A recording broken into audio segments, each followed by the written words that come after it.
Okay, so we are here with Dr. Sheila Patinkin from Vermont Wagyu. How are you doing, Dr. Sheila? Good. I'm good, Evan. Thanks for having me. I'm excited to be here. It's an honor. Oh no, we're so excited to have you. Uh, your background in Vermont Wagyu, you've been very you're kind of a old school Wagyu person, I like to say. So I'm very excited to talk to you, get your input, get your background. You've had a lot to do with the American Wagyu Association, Wagyu in general, truth about labeling. So I'm really excited to get your perspective from someone who's been doing this at a very high level for what in Wagyu terms a pretty long time because Wagyu is fairly new to the United States. So with that being said, can you just talk about how you got started with your specific background and what led you into Wagyu and how you started Vermont Wagyu? Sure can. So, Evan, when I started as a young girl coming out of Springfield High School, I gravitated towards Chicago, University of Chicago specifically, and did medical school training in Chicago. Graduated as a pediatrician, practiced as a pediatrician, and raised a family on the north side of Chicago for a good number of years until I lost my husband back in 2005. And with that, my children were all grown. I was looking for a place to go and ended up back near my family in Vermont, in Springfield, Vermont, which is where I graduated from high school from. So I did a full round trip back to Springfield, Vermont. So you're in Springfield, Vermont. What attracted you to Wagyu and being a Wagyu rancher? So I bought the farm. It was an Hmm. historic farm on a National Historic Site. It had pastures and fields that all needed renovating and brought back to life. And I needed some cattle or some herd of animals that could graze it down. And it ended up being Wagyu because I had a cousin in Montana that had raised Wagyu and Angus. And he felt that it might be a good niche to be raising Wagyu in Vermont. It was an artisanal place to be raising the first in class kind of animal that Wagyu is. Yeah. So is there, man, I hear Montana, there's a lot of Wagyu that's being raised in Montana. We talked to a lot of people there. We're actually going to start working with a new producer in Montana. But on the East Coast, and we're in Seattle, so we're on the West Coast. How much Wagyu is out on the East Coast? Is I'm not familiar with a ton of farms. I know there has to be, but can you talk about? Were you one of the first to start out there, or who's been around there? In Vermont, we were the first to do full blood or 100% Wagyu breeding of Wagyu cattle. There had been, prior to me, somebody who had dabbled in crossed Wagyu or percentage Wagyu. In New York State, there is somebody that had been practicing there for a while in terms of raising Wagyu, another doctor actually. Um, both doctors in both Vermont and in New York, but not much beyond that in the East Coast. I can't think of anybody that was there in Pennsylvania before we were there in New England. So there were only a handful, and Wagyu at that time wasn't well known. If you said Wagyu to somebody, they wouldn't have known what you were talking about. Um, Yeah. just started to come into major magazines such as Bon Appetit that there is this breed of cattle that raises an amazing steak, and that's really when it had started, is in terms of notoriety, is about in 2005 to 2008, and then it took off from there. Yeah, and still today, when you say Wagyu, there's still a lot of people that have no idea what you're talking about or think it's a marketing scam. So I can't wait to get into that. So with Wagyu, from your perspective, what makes Wagyu so special? It's the eating experience. It's the fact that you take a bite of steak and you go, wow, this is, and we hear it all the time for people who've never had Wagyu. They'll say, wow, this is the most amazing piece of steak. And they're usually not expecting one piece of steak to be different from another piece of steak. But they bite into Wagyu and they say, wow, it's incredible. For those of us who have eaten Wagyu and more Wagyu, we're attuned enough to the differences between Wagyu to know what's a good piece of Wagyu or what's a piece that has very poor marbling and tenderness to it. Yeah. So what makes Wagyu different? It's the marbling. It's the marbling that gives it the tenderness. Marbling is associated with increased flavor. So you've got a flavor profile associated with marbling that's quite different from other meat. Yeah, yeah.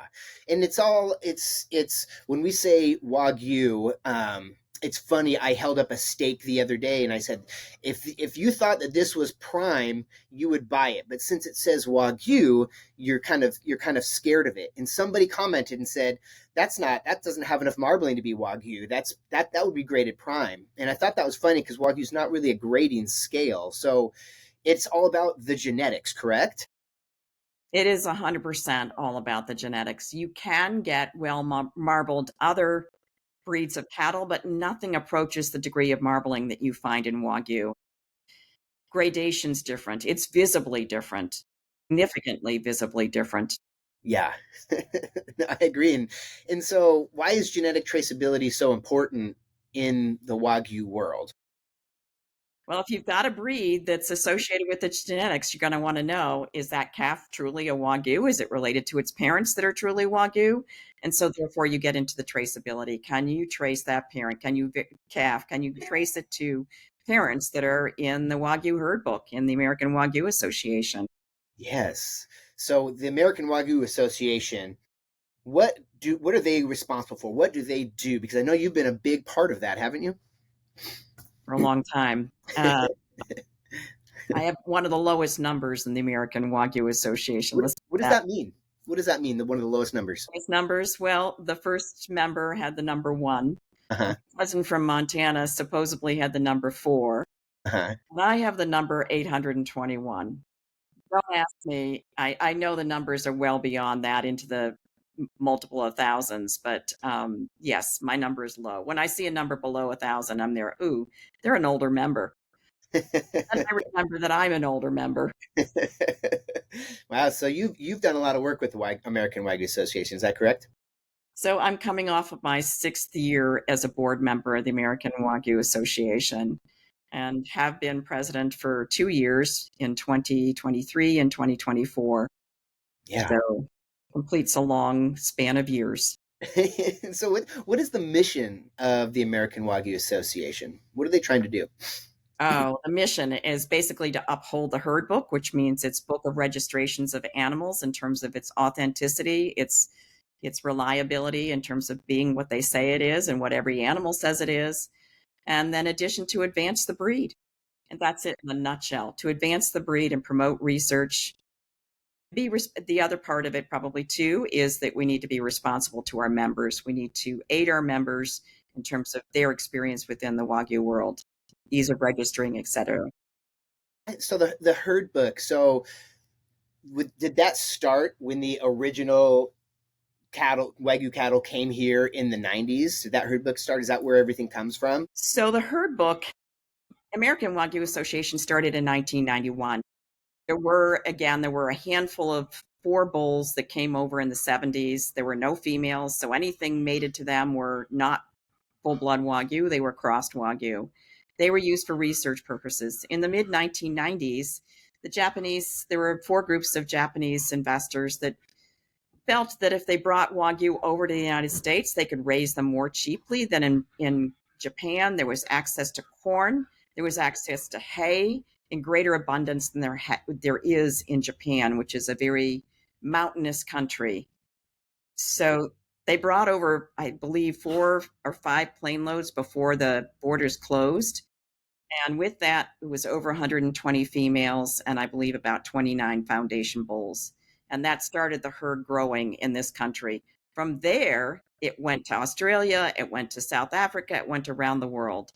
So Japan literally let them come to the United States.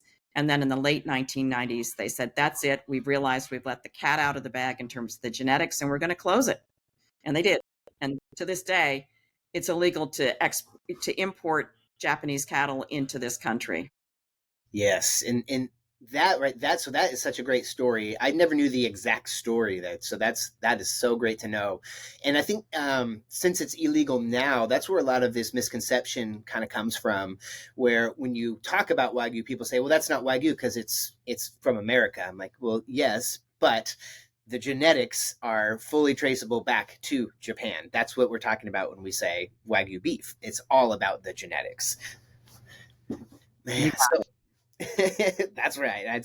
I'm saying that more so I can pull that as a clip and put that on TikTok so people understand what the heck's going on, because it's so funny to hear some of these people's just misconceptions. But can you? I want to hear this from your point of view, your words. Can you explain the difference between full blood, purebred, and F1 cross Wagyu? I can sure try. So Yeah. years ago, we realized there were differences in Wagyu. So the association wanted to make that clear from a marketing perspective. 100% full blood Wagyu means that every calf born to two full blood parents has been DNA parent verified. In other words, a sample of DNA was taken from that calf that was able to match, they were able to match it in the laboratory to its dam and sire. And those dam and sires were able to be matched. They had a history on record of all those dams and sires and their parents going back to the initial Japanese imports. They were all verifiable by DNA. So that's 100% full blood, totally traceable by DNA to both dam and sire. So to two parents, not just one parent. And that's important. When you get to purebred, this is very hard for somebody to understand. Why is a purebred different from a full blood? They sound like they're the same. They're not totally the same, but there is an argument to be said. They're so close, why not call them the same? We don't. To this day, a purebred is something that at some point was crossed with an American dam or sire. And typically that has to have occurred about 5 generations back. So by pedigree, it's 15/16 Wagyu, crossed 15. once in the past. So that it is, oh gosh, I'm going to get the percentage wrong, but 96.7%. I think it's 90, If I got that right, 96. 93. I think they said Oh, you're right. You're like correct. I'm sorry. 93.75. 5. Yeah. And Yeah. that would make it 15/16. Yeah. So it's 93.75%. Now you get down to percentage Wagyu. What Yeah. is that? Yeah. That's if you were to take anything from any other breed, unregistered, registered, whatever the other breed might be, and you cross it back to either a purebred bull or dam or a full blood dam or sire. And that gives you, if you take the lowest percentage, which would be the purebred being 93.75%, you cross that with something that's not Wagyu, you get 46.87%. I think I have that right. I think that's right. Yeah. So Yeah. I've written those numbers enough in my lifetime that I should have them down pat. Wow. So Yeah. that's a percentage Wagyu. Yes. Okay. And that is confusing, I think, to the cattle world, because purebred means that it's a purebred. It's 100% in outside of Wagyu. Is that correct? That's correct. So here's another thing that will floor you. If you take that animal that is 46.87% Wagyu, and the USDA has accepted that as being a Wagyu at that level, it's a percentage Wagyu, but it's a Wagyu. And then you take it, and if you're a grocery store chain or whoever, and you cross that Wagyu that's only 46.87% Wagyu, and you cross it with anything else, then is that a half Wagyu at, what is it, 3 something percent? Yeah. A cool. So Yeah. half Wagyu, if you really stretch the terminology, can be as low as that. And at what point do we need to just cut it off? Because I think that's where a lot of people get confused and upset, because they might go into a restaurant that says we have a Wagyu burger and it's $9, or we have a Kobe beef burger, right? And we all know that's fake. But at what point do we cut it off? Because I don't want to eat a burger that says it's Wagyu if it's 4% Wagyu. It doesn't make a difference. And they can still call it Wagyu. You know, to me, I mean, I have no idea how Yeah. some of the fast food chains do this, because there are Wagyu burgers in the fast food chains. I have no idea how they do it. Honestly think that the USDA and FSIS, which is in charge, the branch of USDA that is in charge of labeling, I think they're trying to get a hold of this. I think they're trying to promote truth in labeling. And I think what they're working on is a label, the creation of a label that encompasses what a Wagyu is. And that would fall under something called a live animal specification as specified within the USDA. And then nothing would get a Wagyu label or anything called American Wagyu that would be below that 46.75%. And they can control it that way. In the past, it's been, well, because you say a 46.75% something or other is a Wagyu, well, half Wagyu is only 23%. And that's what they're trying to control and eliminate. And they're working on it now. And the AWA we're proud to have been working with them on that. Well, yeah, so let's get into that because our previous podcast, we just talked about the Authentic Wagyu label, and we interviewed Jerry and Jeanette. And it was funny because on our previous phone call, I was telling you all about it, and you were like, yeah, I actually was pretty, I was at the beginning of that. I actually helped start that. So I was telling you about the program that you started and got really embarrassed about that because I should have known a little bit better. But this new Authentic Wagyu label is hopefully can help with that, give more credibility to grocery stores, to butcher shops, to the consumers, to understand that this is actually what percentage Wagyu it is. It's going to hopefully explain what percentage Wagyu it is. So can you talk about your role with the Wagyu label and the Authentic Wagyu label and what the goal is? Well, that covers a lot, but I guess I would say if you're old enough, you've done a little bit of everything. So no need to be embarrassed, Evan. So Great. going back to the beginning, I think when we first started the Authentic Wagyu program, or started a committee and started working on it, there had been a lot of confusion back in around 2014. There was a series of articles that came out about fake Wagyu. And they referred to as fake Wagyu as being just that, Wagyu that was a percentage Wagyu cattle. It wasn't from Kobe. It wasn't from Japan. It had been crossed probably. And they even used the term loosely to Fullblood Wagyu, saying that's fake Wagyu. And because it wasn't from Japan. So I think what we are working on in this country is a label developed by the American Wagyu Association that the USDA can get behind and help support us with a shield or a claim as to exactly what that Wagyu is. So we're using those three categories that we just talked about, full blood, purebred, and percentage Wagyu. And we're actually trying to develop a label that encompasses all three. We've come up with two different programs within Authentic Wagyu. One which loosely defines it as Wagyu, which has reached a quality bar of upper prime, or the second highest. It has to pass the second highest level of prime to get into. And a claim which has DNA parent verification for one of the two programs. So with one of the two programs, it's very strict. It's called the Process Verified Program. It is a verified program versus the certified. That's way too complex to get into. But in the verified program, that's more stringent. Both parents have to be DNA parent verified. In the one that is just certified, it only has to have one parent that is DNA parent verified. So it's a much less stringent program, but both programs, they have to have a high degree of quality. There is no other program in the country backed by the USDA that has such a high level of marbling in it, at least at this time. There may be a year from now, but they're not there now, and partly because they don't have the cattle to make it. They don't have the genetics behind the cattle to make that marbling grade.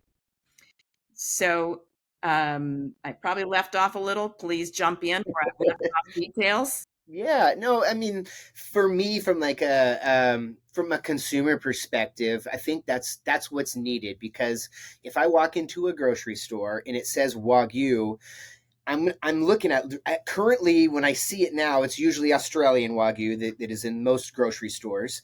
It feels like they're mass producing it and shipping it over here, and it doesn't look great, and I think, and I understand Wagyu. I love Wagyu. I know I've had full blood, I've had A5, I've had everything, the whole gamut. And when I look at it, I'm like, that doesn't look great. And I would just love it to be more specific on what it is, because maybe it is a 46%, and maybe it still has great marbling. But when I think when I think Wagyu, I'm thinking of a little bit more marbling, right? And I understand it. So when somebody who doesn't understand it thinks Wagyu, they're thinking this thing looks like crap. And, this isn't real. So it would be really great to have that, so people could understand. Oh, hey, this comes from this farm, and it's 50%, F1 cross, or it's purebred, or it's full blood, and they can make that choice on, by actually seeing that label, and know that there's a little bit of consistency, and know that it's been verified. Because if I just look at the stuff coming from Australia right now, and I don't want to just nag on Australia, but it doesn't look great, and I think it's hurting the Wagyu. In my opinion, it's hurting the Wagyu brand when people go to the store and see it, that it just kind of looks okay. Well, you've hit some of our biggest beefs, no pun intended here. But I think just to give you a little more information about the Authentic Wagyu program, we make three claims with the verified program, the most stringent one that it has to be born, raised, and harvested in the US and on a particular farm. So that gives it traceability, as we call it, right back to the farm where the animal came from. And you can actually, if you see a steak advertised in a restaurant with the Authentic Wagyu label on it, and it's part of this verified program, or it came from part of this program, you can actually take a sample of that steak raw, not cooked, because that denatures the DNA, but you can take a raw sample of it. You can send it off to the AWA in a vial, and they will tell you exactly who the dam and the sire are of that piece of steak. So you will know the farm, you will know what animal the animals they calf came from, and you will get the degree of Wagyu that was in that animal. And was it a full blood percentage or purebred Wagyu? In the process Wagyu program, so with that program, with the verified program, you will get authenticity in terms of who its parents are, its pedigree. You will get traceability, born, raised, and came from a farm from the US. And you will get quality, because in order to get that label at the plant, that carcass has to meet the second highest level of prime in the United States. So USDA Prime. So Yeah, it's got quality, it's got authenticity, and it's got traceability. In yeah, the other program that we're featuring, again, it won't get the traceability piece. You can't take a steak and trace it back to the parents, but you will know it has the quality. You will know it meets the criteria within the USDA plant that it is in fact a Wagyu. That animal will come with the paperwork needed and one parent DNA parent verified back, so that there'll be at least half Wagyu. It'll at least have a certain quality. It will lack in the total traceability, except it will be product of the USDA by virtue of being from the USDA. yeah. That's what I mean, and that's what we're looking for: traceability, know the quality. Is it going to say full blood, purebred, and percentage? The verified program will. It The will. other Okay. program will likely say American Wagyu. Again, details are being worked out at this time, but on that program. But again, right now, we don't have a real true definition in this country as to what American Wagyu is. I know. I was going to ask you that. That is something that's being worked on by the USDA. Producers want to be able to use that lovely term, American Wagyu, product of the USDA. I And that's coming. I think, again, it will really confer the fact that it is Wagyu of at least 46.87% or better in terms of by pedigree. So, Yeah, and it will have probably one parent that'll be verifiable to by DNA. yeah. Well, do they? I mean, in Japan, do they have F1 cross in Japan, or is everything full blood? Do they cross a lot? They do cross because Okay. there is a demand for beef, Mhm. and they want a less expensive. A lot of their beef gets exported that's full blood Wagyu because there's such a demand for full blood Wagyu Japanese beef. But there is, when I was there, what I was seeing, and I think still to this day, there was a lot of Wagyu over dairy, meaning they take a Wagyu bull and they cross it with a dairy cow, and that gives you a very well marbled, good tasting beef. Yeah. It's a cross. Yeah, tender too, huh? Yeah. Okay. Holstein is an amazing. Holsteins marble very well. They're not a great beef producer in terms of just their stature, etc. But it is a good cross.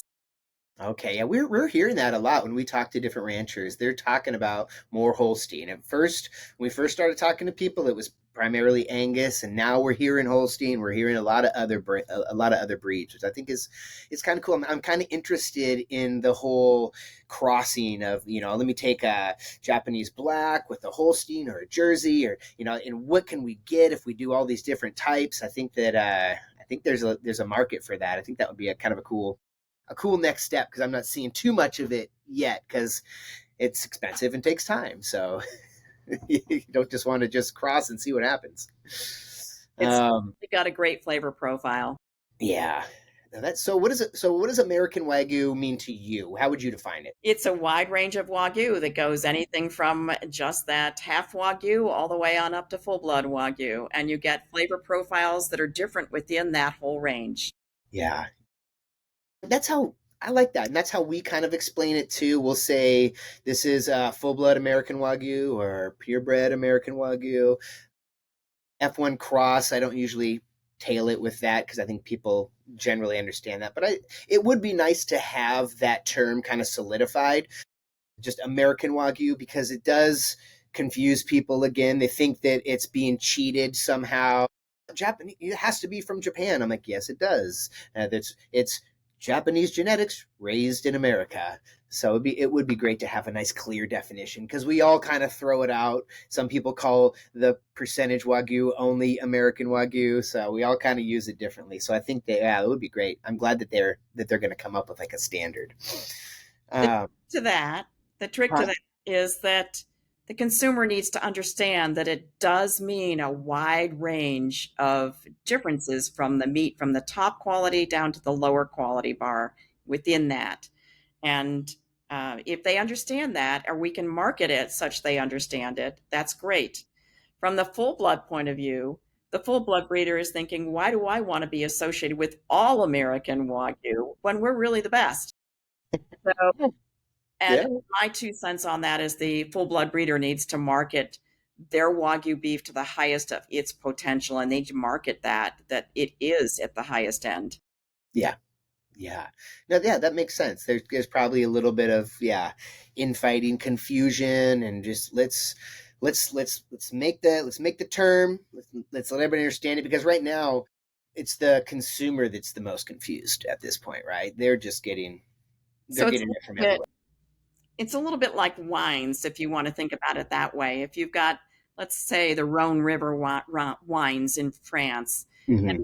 in that, River wines are all associated with a great name. They go from Burgundy all the way on up to Chateauneuf de Pape to other vintages of wine. Generally speaking, Rhone River wine is great. All Wagyu is great. American Wagyu is great. But you've got these certain appellations of wines, as you have the full blood breeders within the full blood Wagyu, that is known for its better quality or its higher degree of marbling. And that's how it has to be marketed, I think, in the long run.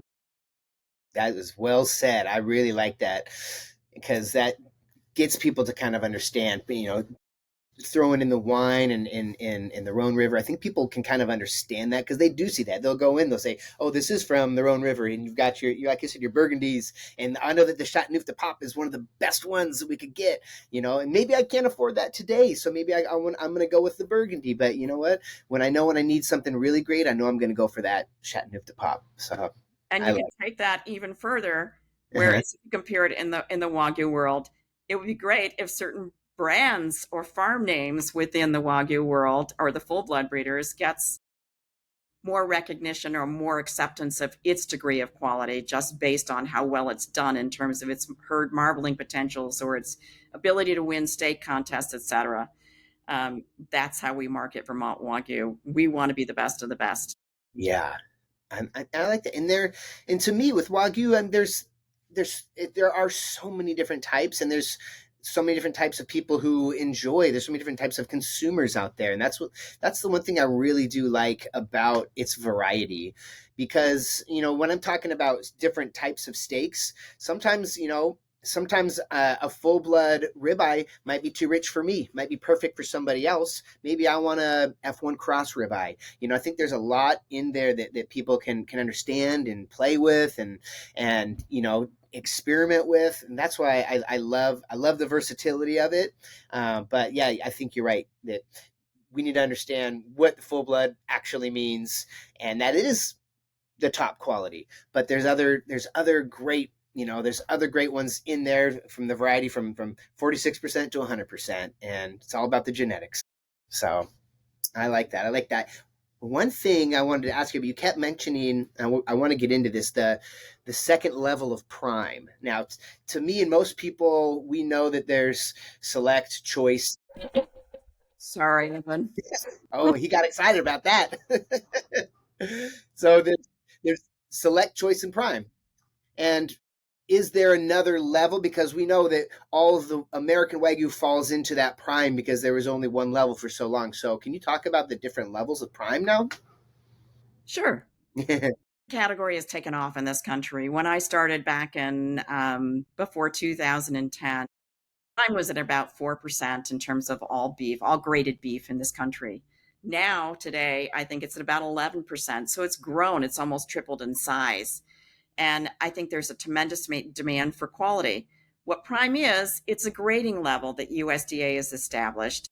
At, again, when I started, there was one level of prime. They were working on the second level.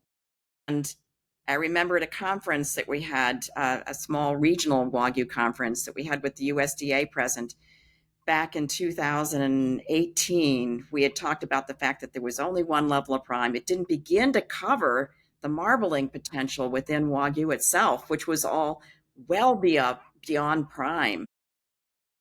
And at that point, we talked about it and then and pushed for more levels, more of an ability to differentiate all the different grades of Wagyu prime. So in 2024, lo and behold, the USDA came out with not just one, but four levels of prime. And that helps quite a bit, but we still have an added problem that they develop the levels of prime, we make Wagyu better and better every year in terms of marbling. So I think just to put it in perspective, the average Wagyu beef at Vermont Wagyu is probably at about the third to the fourth height, right at the very top of the USDA levels of prime. And that's the average at Vermont Wagyu. So there's more to go. We have to push for even more levels. Wow. So there's four levels of prime. Four levels of prime now. Okay. That was so necessary. I didn't know that happened in 2024. Gosh, Hold survived it. on 1 second, Evan. I'm Yeah, going to they're put me. getting excited. They're getting excited about that prime and the different levels of Wagyu. I love it. That is so funny. They got going. They got excited about that prime levels, huh? Oh, Wow. he likes Wagyu. He's a spoiled dog. Oh, All right. mine too. Mine too. Mine knows when I'm cutting into Wagyu. It has a different look. It just sits up and just looks like a little turkey, we call her. And I'm like, what are you doing? Like, you just know I'm slicing Wagyu right now. So There she's very spoiled. you go.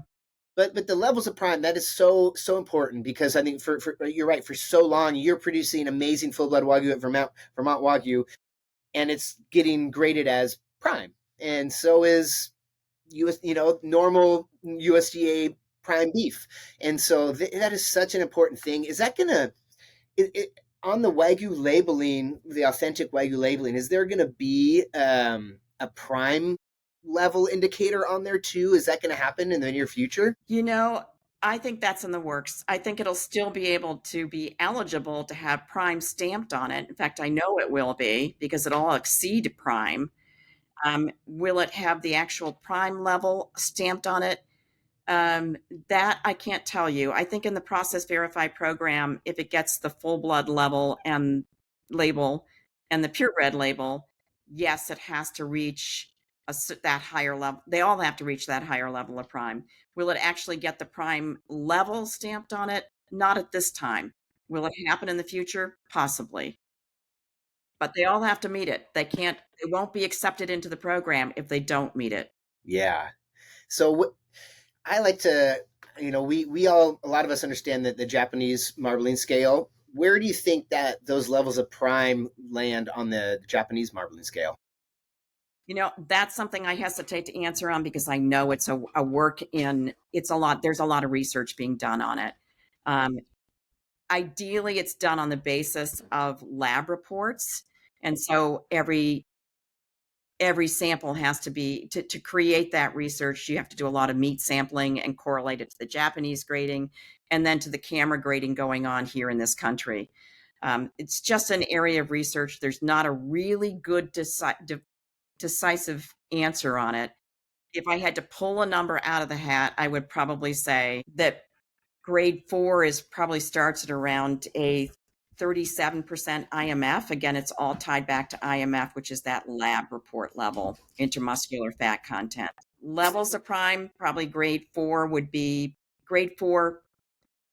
prime would probably be at about 37%, somewhere in there. And what is a typical A5? Could you answer that? Well, it's beyond prime. So it's beyond the high level of prime. So there's nothing in prime that Well, corresponds to grade I'm, 5. what about the IMF? What's If the, you were to look at IMF, yeah. usually think of an IMF that reaches about 40% IMF is about where grade 5, A5 starts. Okay. But I've seen different numbers, and there's a lot of research going on this along these lines right now. Yeah. That sounds about right. Just passing the eye test when you look at a piece. Yeah, that seems about right. I always like to ask this question too. I think it's interesting. Do you think that we will be able to get to the point of creating a 5 grade Wagyu beef in the United States? I think so much pressure is being put on our herds genetically right now. You can see how my own herd has just taken off with IMF in its grades that it's getting at the harvesting plant. I think we've gone from like a low 40s to closer to, let's see, I'm sorry, low 30s to close to a 40% at this point, which puts it into almost the grade A5 category. I know I have produced maybe 10%, 15% of my animals are grade A5 at this point. And it would behoove Vermont Wagyu to start advertising that with different grading levels that we get back. And I've not been industrious enough to go and actually do that. At some point, we will. Yeah, that is crazy. That's great. Because, I know for a long time we talked to a lot of people that, they obviously the American consumer doesn't want to eat A5 all the time. We understand that. So there's different levels, but we started bringing in more A5 to our butcher shop, and at first we didn't sell a lot of it, and now people are starting to snag little pieces. Like it's really funny. They'll grab a little piece because we'll cut it in just little 2-3 ounce piece. They'll grab one, and then they'll grab their ribeye because we like to eat steaks here in the States. So we're seeing that. That's cool. So I I like would ask you, I know you're trying to yeah. ask me questions, but I would ask you, do you find a difference between grade A5 American Wagyu and grade A5 Japanese Wagyu, or what you would say would be grade A5 American Wagyu from an IMF level? Ooh, I would say I don't think I've had anything that's American grade A5. Probably close, and I haven't been able to look at the IMF. I haven't seen that on some of the nicer stuff we've got, but we've had some really really nice full blood Wagyu in here that looks really good. But there is definitely a little bit of a separation between the A5 we bring in and that. Because we'll do once a year or twice a year we do a big meat market, and we'll bring in a full cow. This year we're bringing a full cow in from Bar R Wagyu, and then we'll bring in usually a probably like 60 pounds of A5, and like we cut it into little chunks, and like I said, people grab their little chunk and then they grab their few steaks. So I have always, if I'm being honest, I've always seen a difference between that really highly marbled American Wagyu full blood and the A5. And there may not be a crazy difference, but there is a little bit of a difference. But I would love to. You got a meat box? I'm gonna order a meat box from you here soon. I want to try it out because Yeah, I'll send you some what we think is grade A5. yeah. We always put a good number of those steaks aside for steak contests and doing exactly what you're doing tastings. And oftentimes we'll serve the grade A5 Japanese Wagyu that we get in. And oftentimes I think there is a superior, I shouldn't say superior, there is a difference in the flavor profile between the top graded Vermont Wagyu and what we get in from Japan. There is a subtle difference in the flavor, not just to do, I think, with the marbling, but just the grains and the pasture grasses that it's been raised on. So I would argue that in some cases, the American Wagyu top marbling might outscore the Japanese. And I think that's the point to which the herds are really focused on getting to in this country. Do you think from a flavor profile or from a tenderness profile, or how do you think? I think it's going to always be tough to get to the tenderness level, that same tenderness level that they are, but there are definitely a few animals in our herd that have made it. And then you've got the added bit of, is there a flavor difference going on besides the feel in your mouth? That, Japanese Wagyu has a distinct feel in your mouth. It feels very slippery, and the flavor is different too. When you break it down to American Wagyu, the flavor is different, and it maybe usually is not quite as tender. If you can get to the tenderness and you get to the same level of tenderness and then just look at the flavor, which steak is going to win out is the question I'm raising. Yeah, yeah. So why do you think it tastes different? I mean, you've been to Japan. How is it differently raised in Japan than on Vermont Wagyu on your farm? We have grass and we have grain. Mm-hmm.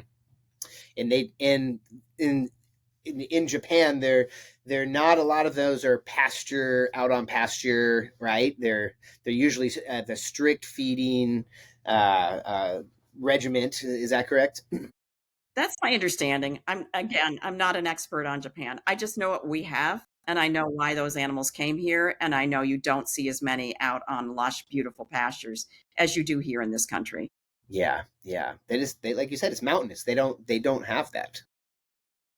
Yeah, that's interesting. I would love to see that A5 quality coming out of the United States. I'm excited because it's something that I think people would I think they would like it more. I think they would. I think it'd be like a prideful thing, like, yeah, we did this, like let me try this out.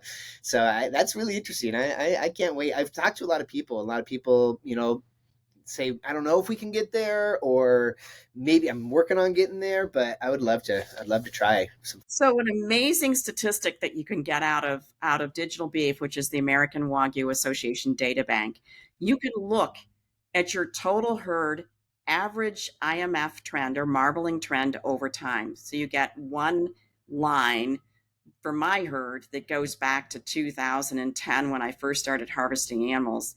And it goes all the way on up to 2024. If you look at that one line, it's relatively flat until you get to about 2019. 2018, we started selecting our heifers based on their ultrasound marbling, live animal ultrasound marbling. If a heifer had a great ultrasound scan, she was kept in the herd. If she didn't, she went elsewhere. So we kept the best of the best. And then suddenly that line trend that we get out of the AWA data bank, it goes straight up from 2019 to 2024. So that's a good indication, independently not produced by Vermont Wagyu, but a factor of the AWA data bank. It went straight up due to pressure from ultrasound scanning and from the introduction of the genomic introduction of EPDs, or estimated progeny differences, which I won't get into here. But anyway, there are relative measures that can predict how marbled that animal will be. Yeah. And so we used that data from the AWA, and we used our own ultrasound scanning scores as submitted to the AWA. And that gave us this amazing statistic that shows marbling has just skyrocketed and is taking off. And if it's taking off for us, I've got to believe it's taking off for a lot of other herds in the country. Good. It's all about that traceability and having that data. It's so important for just the entire credibility of this animal. And I love that what the American Wagyu Association is doing. and it just gives us so much firepower against all of the crazy people who are saying this and that about Wagyu. What's one of the wildest things you've heard about a misconception about Wagyu beef? I hear all the time, "Oh, that can't possibly be Wagyu beef." Right? Sure you have to.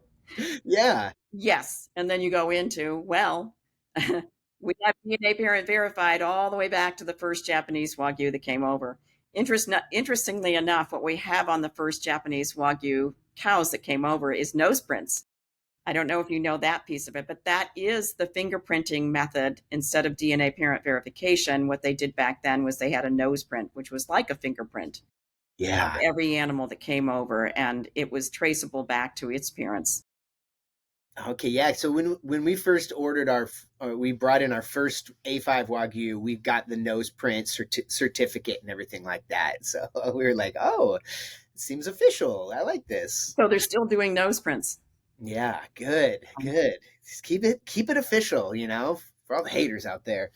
Yeah, we get that a lot that it's fake Wagyu, that it's not real, that it has to be raised and slaughtered in Japan. Like that's it. And it's Yeah. funny to me how those misconceptions just come about. But another one is that red meat is horrible for you. We hear that all the time. You shouldn't eat any red meat. And the fat is really bad for you. Animal fat is really bad for you. How is Wagyu fat different than any other beef fat? So the Wagyu breed is known for its very high content of the polyunsaturated fats, the omega 3s, the omega 6s, in particular as a breed. And that's the fat that you see that creates the marbling that you see running throughout the eye of the ribeye steak. It's intramuscular and not the fat cap around the steak itself that you have to cut off before you serve it. It's again the fat that you don't see once you cook it. It all melts and absorbs right into the meat, and it creates the tenderness of that steak. So that's the intramuscular fat content. That's what's so special about the breed, and it happens to be very high in omega 3s and omega 6s, which have been noted to have some healthy benefits in the nutritious world of humans, nutrition world of humans. Yes, yes. And if you don't mind, I did like your take on our phone call originally about, when I asked you about the fat and maybe it's a healthier fat, you said to me, hey, like back off a little bit, you can't go out there just saying everything's fine and you can eat as much as you want, but it is different. And you had a great take on why you think it might be healthier, just from a doctor's point of view. So the research shows that it may confer healthy benefits. And the may is based on the fact that A, it is high in omega 3s and omega 6s.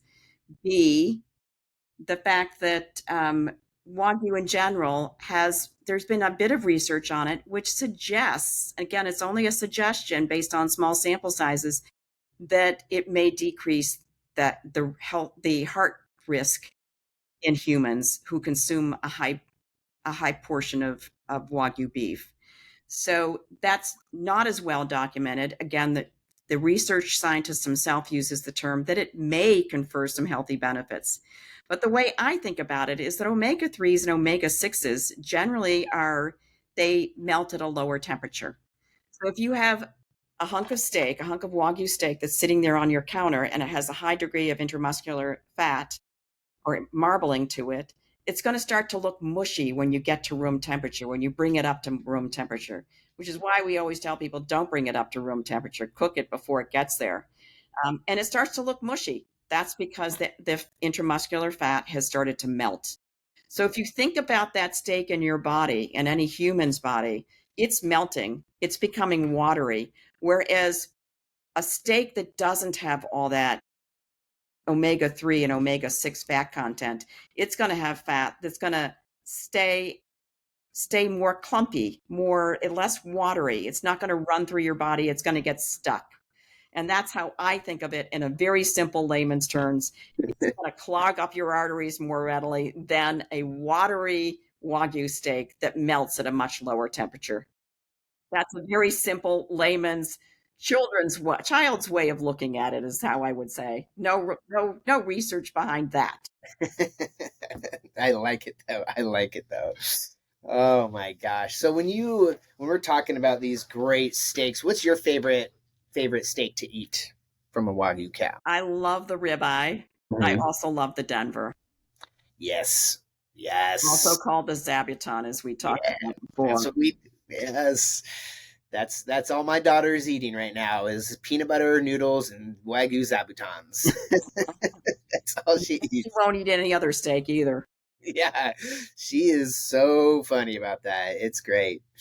Yeah, I have been so I think I got ribeyed out a little bit from just eating so much and then I stopped and I went to the New York for as my steak of choice for a while. But we just got about a month ago we started getting in some really nice full blood ribeyes and I was like I'm back on it. I've been eating those a few times a week. They're absolutely delicious. We cut them kind of small, so they're not huge, and they're probably about 10 to 12 ounces, which is big, but not crazy. And it's just to me, gosh, it's just one of the most amazing cuts. I'm back on it. I love it so much, and I grill it. We talk about how you should be careful grilling your Wagyu steaks because you don't want to set your house on fire. I grill the heck out of those things and just watch it and get great grill marks on it. Cook it to about 130 and let it rest. So now when I come in from the house and I have all my steaks, my daughter goes, "You gotta let it rest, Daddy." She's 4 years old. She already knows. I love it. I love it. Oh man. So what is let's get ready to close it out. I want to thank you so much for your time. This has been so amazing. And I got one more question for you. What do you think is, or what's one thing that you wish every steak lover knew about Wagyu? I think to understand that it is an artisan steak with a most incredible flavor, but you don't get there easily. It is harder to produce, needs to be cherished, needs to be recognized for the fact that it's not, at this point in time anyway, it's not your routine grocery store steak. And therefore, it will cost a little bit more, but it's going to be well worth it. It is a very special treat. Even in our family, it's a special treat. But that said, we won't eat any other steak because this doesn't compare. I know you can't. After you have So, beautiful Wagyu, it's hard to go back after that. and it gets So embarrassing because you won't eat steak from a restaurant unless you know whether or not it's Wagyu. I know. Oh, I know. But hopefully now with the American Wagyu, authentic label, more restaurants will carry it and maybe and showcase that and market that and brand that because that would be that would be our Just goal. think about how many restaurants have marketed it as Wagyu when it's not Wagyu. Or we get the Oh, Vermont Wagyu, restaurants in Vermont that have advertised it as Vermont Wagyu when it's not Vermont Wagyu. see, that's terrible, right? And it's been so hard to disprove for a long time. You just have because a lot of people have never had it, so they don't know. They're like, "Oh, this is pretty good. Okay, that's great," and they don't know the different levels. Like this should be blowing your mind, and it does. Wow. Well, where can with Vermont Wagyu, where can people find you and learn a little bit more about you? So we are a major e-commerce producer. We do one thing extraordinarily well, which is we take it from our farm, we harvest it locally, and then we distribute it across the country directly from our farm. So you can go on our website at www.vermontwagyu.com and you can buy and get it shipped to wherever you are in the United States and well, we've actually shipped to Hawaii and Alaska as well, so we can do those. Hey, how many cattle do you have right now? So at the moment, we have about 240 cow calf pairs, which is oftentimes how people rank the size of your herd. Okay. So you gosh, East Coast, it's funny. I think I asked you on our phone call about calling it Kobe versus Wagyu on the East Coast because I heard that and I didn't know if like the Wagyu term is really popular over there, but you disproved me. You said no, we call it Wagyu. Call it Wagyu, and I think we've moved beyond that. You don't hear too many people being confused anymore between Kobe and an American Wagyu or Wagyu in general. They understand there's a difference. Yeah, yeah. Thankfully, we've gotten that far. Now the next step is to showcase that American Wagyu can be full blood, purebred, and F1 cross. And there's differences between those three, and you should cherish every single one. And hopefully, we get the labeling comes out. It's gonna slowly start coming out, and people will build more credibility with the consumers. And after that, we just got to keep producing more beef so people can eat it, because once they have it, people will come to our meat shop and they go, I don't go anywhere else. I make an extra stop here because it's different. I can't eat another steak. I can't go to a steakhouse. So it ruins people. So be ready for that, people. Well, Sheila, thank you so much. I really appreciate your time. I know you're so busy. You do so much for the Wagyu community. It was really great to talk to you. Everybody I talked to, I tell them, oh, I'm talking to Sheila next week. And everybody was so excited. They're like, oh, you're going to learn so much. Get ready. So I really do I appreciate just it. been around a long time. That's all I can say, Evan. You build up a little bit of knowledge if you've been around long enough. I love it. Well, Thank you so much. It was a pleasure. I appreciate it. Again, as I started out, it's an honor being here with you. great. Well, we will see you. Me and Tyler are going to be at the American Wagyu Association conference in September, so we'll get to meet you there for sure. Unless we meet you at Bar R Wagyu before that, who knows? Maybe they'll do something, and we'll all be there. Now, I'd love to get to your butcher shop someday too. That would be a Yeah, lot of fun. we'll make it happen. We'll make it happen. All right. Take Well, care. thanks. We'll talk to you soon. All right. Bye now.